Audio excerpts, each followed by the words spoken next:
আমি এই জায়গায় আইছি বিএনপি প্রচার করার জন্য। আমি সারা জীবন বিএনপি করে গেছি। আমার বাপে মরে যাওয়ার আগে কইছে দল করলে একটাই করবে বিএনপি। 4 কোটি রূপাটা বানায় লইছে বিএনপির, যে আমরা নামে বিএনপি না কামেও বিএনপি।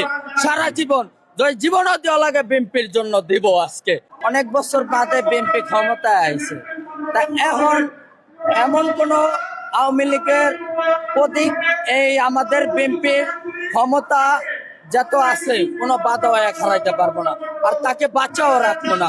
যদি কোনো আওয়ামী লীগের নেতা বিএনপির একটা লোকের গায়ে টোকা দেয়, একটা অসহায় ব্যক্তির গায়ে যদি কেউ টোকা দেয়, তাহলে আমি বিএনপি কইলাম ওরে ডাইরেক্ট জবাব করে ফেলামু। আমি যতদিন বাঁচবো সারা জীবন এই বিএনপি প্রচার করে